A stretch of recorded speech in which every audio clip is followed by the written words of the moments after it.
Assalamualaikum warahmatullahi wabarakatuh. Perkenalkan, nama saya Nintasya Rahmawati dengan nomor presensi 8 dari kelas 11 TJKT 1. Di sini saya akan menjelaskan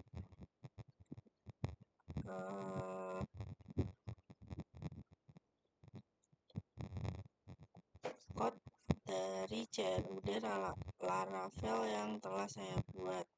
Karena kemarin saya belum maju, jadi saya membuat video ini. Yang pertama, kita akan membuka, saya akan menunjukkan tampilan CRUD-nya terlebih dahulu. Yang pertama, kita akan membuka dengan cara ketik di terminal php artisan serve, lalu di enter. Setelah itu kalian bisa menggunakan ctrl klik atau enggak klik follow link di sini. Di sini sudah keluar tampilan halaman utama. Di sini saya sudah login, jadi akan saya logout terlebih dahulu. Nah, karena saya sudah logout, saya akan login. Sebelumnya saya sudah register, jadi saya tinggal login sebenarnya, tapi saya akan register ulang. Saya akan namanya bebas saja ya. And username berapa kali. Terus emailnya kita buat bebas juga, apa aja.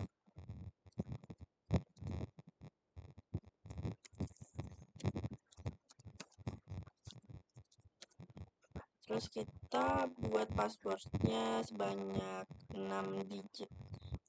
Sini biar gampang, saya hanya menggunakan 1 angka. Terus kita sign in. Jika sudah login, kita akan diarahkan ke jika sudah register, kita akan diarahkan ke tampilan login. Setelah itu saya menggunakan email yang ini yang sudah saya buat dan memasukkan password sebanyak 6. Sudah kita masukkan, lalu kita login. Itu password saya salah. Sebentar. 1, 2, 3, 4, 5.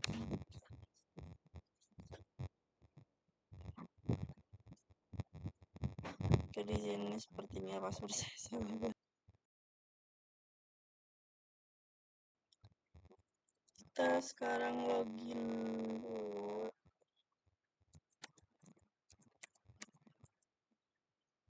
Login. Nah, jika berhasil login, kita akan diarahkan ke navbar ini.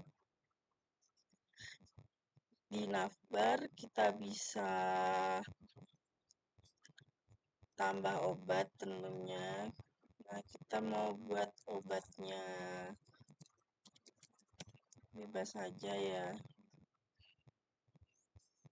Terus membuat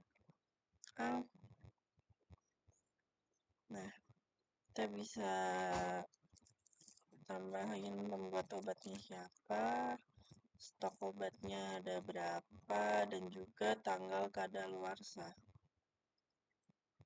Sini kalian bebas aja mau pilih kapan. Kita tambah. Nah, di sini udah ketambah. Selain itu kita bisa update, delete, dan juga ada logout di sini. Sekarang kita langsung delete aja karena update saya masih ada masalah. Atau enggak kita coba update aja. Kalau bisa ya, alhamdulillah.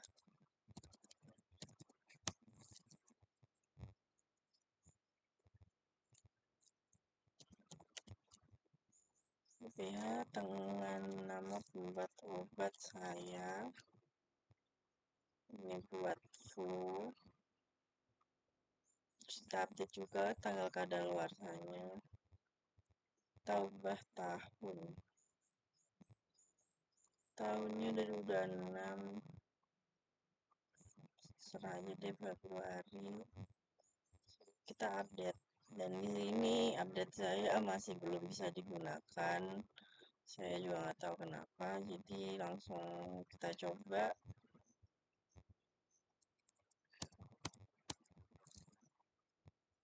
ke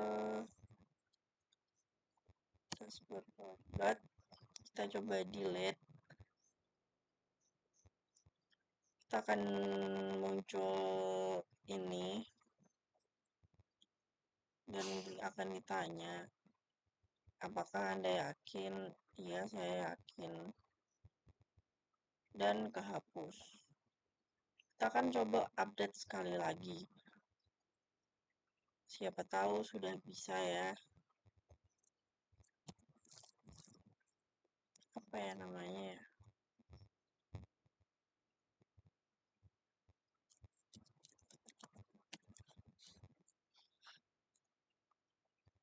teman PT dengan stok obat 12, terus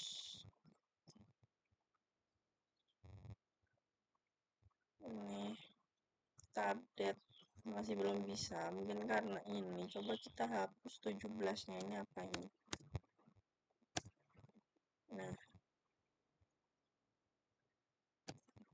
ternyata malah nggak muncul ya teman-teman, jadi ya emang benar update saya belum bisa digunakan.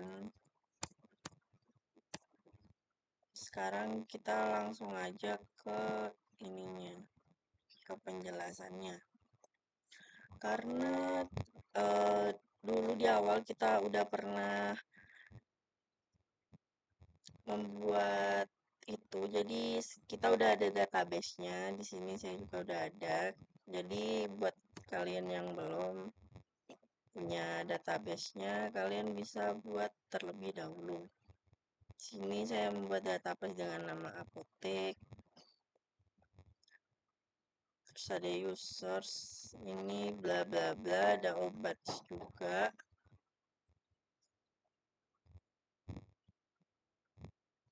Nah, sekarang kita ke edit. Nah, atau ke dashboard dulu ya. Di dashboard dulu. Di dashboard ini ada tag HTML yang sudah dibuat. Setelah itu kita tambahkan include part navbar ini. Include part navbar ini adalah decorative blade di Laravel yang digunakan untuk menyertakan tampilan blade. Terus part navbar ini merujuk ke file navbar.blade.php yang berada di dalam direktori research atau view atau part. Yang selanjutnya kita ada ini, yang A class sama dengan button strip primary herb /dashboard /obat /grid ini adalah button tambah obat yang akan diarahkan menuju ke grid obat. Di sini kita bisa menambahkan obat seperti yang sudah saya tunjukkan tadi.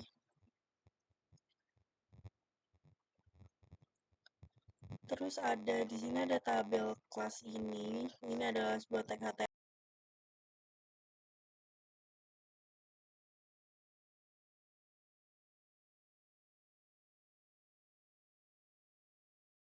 HTML yang digunakan untuk membuat tabel dalam dokumen HTML. Atribut ini biasanya digunakan untuk framework CSS seperti Tit class sama dengan tidak juga merupakan tag HTML, namun di sini digunakan untuk menentukan bagian header dari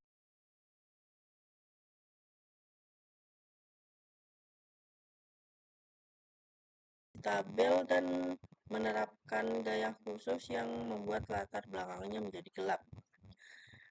Kedua code ini biasanya digunakan konteks framework CSS seperti Bootstrap untuk memberikan gaya tertentu pada bagian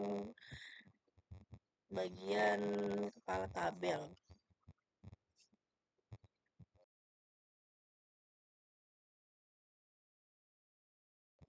THS-Scoop sama dengan cool, nama obat, kategori obat, dan lain-lain ini merupakan tag HTML juga. Ini digunakan untuk mendefinisikan sel header dalam tabel. Scope ini menunjukkan bahwa header ini berlaku untuk sebuah kolom. Terus di sini juga ada tibadi kelas tabel group divider. Tag HTML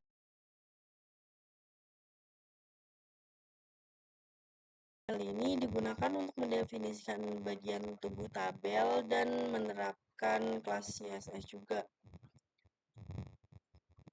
Kelas ini digunakan untuk memberikan gaya visual yang memisahkan kelompok-kelompok baris dalam tabel dengan garis atau ruangan ekstra dan membuat tabel lebih terstruktur dan mudah dibaca. Di sini juga ada for each dalam kurung $data as $item.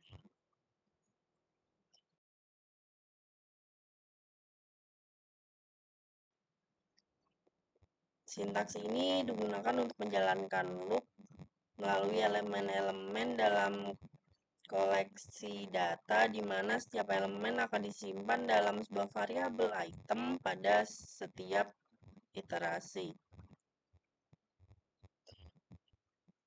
Kemudian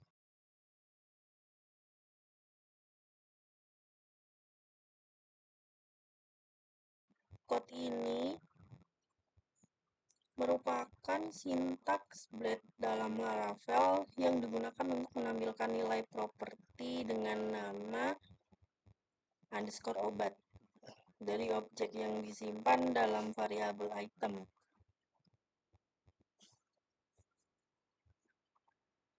Saat template di render, Blade akan mengevaluasi ekspresi dari item nama underscore obat ini dan mengganti dengan nilai properti nama underscore obat dari objek yang sedang diiterasi melalui loop. Di sini juga ada button update. Button update ini seperti button tambah obat, di mana dari yang awalnya kita berada di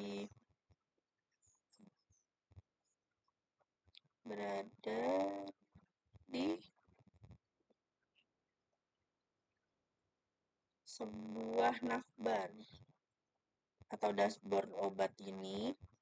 Jika update dipencet, akan diarahkan ke dashboard obat edit. Di sini juga ada metode delete, terus juga ada CSRF. Nah, di sini metode delete ini digunakan untuk menentukan bahwa formulir ini akan mengirimkan HTTP delete saat dikirimkan.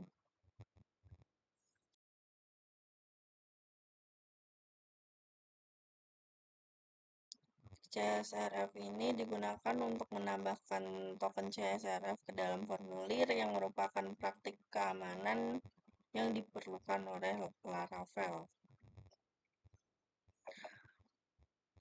Setelah ini kita akan menuju ke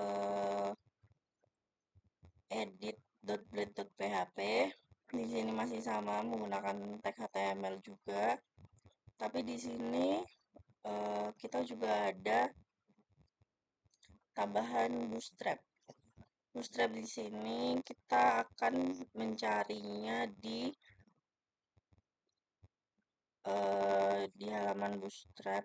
Kalian search aja, kemudian pilih yang examples, kemudian scroll dan cari yang sign ini.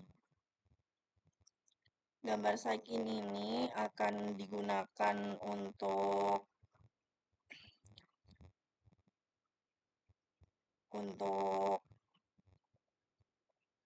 login, register, terus juga tampilan ini, terus update juga.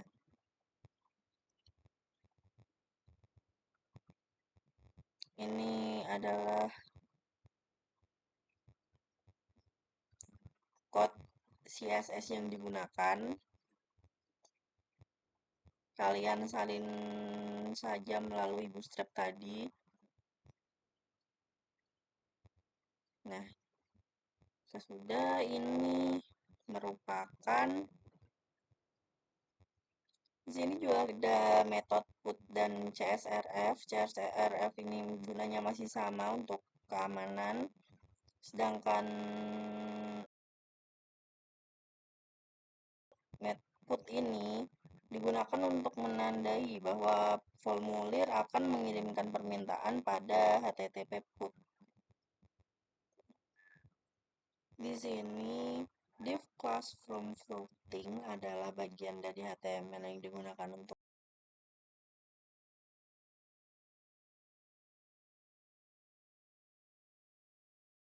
membuat input dengan label terintegrasi. Biasanya digunakan dalam formulir untuk memberikan pengalaman pengguna yang lebih baik dengan menampilkan label sebagai watermark dalam input.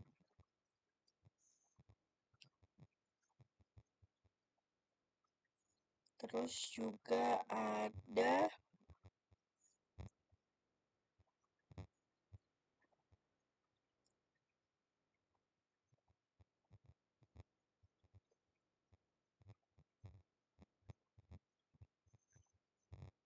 syntax split.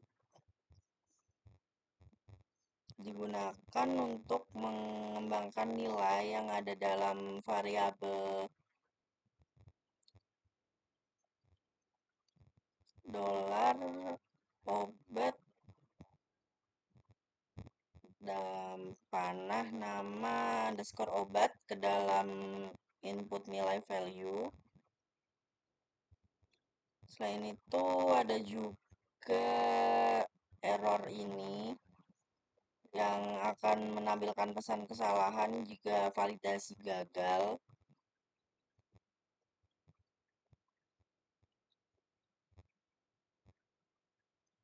Nah, secara keseluruhan di sini tag HTML ini digunakan untuk membuat input nama obat dengan label terintegrasi dan menampilkan pesan kesalahan validasi jika diperlukan.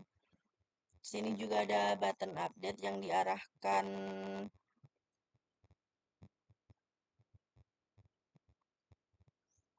ke dashboard create, enggak dashboard navbar. Terus di sini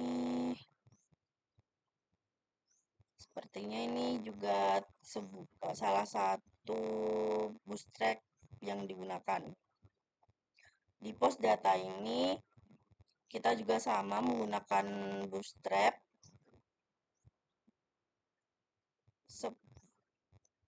Sepertinya di sini kita hanya mengcopy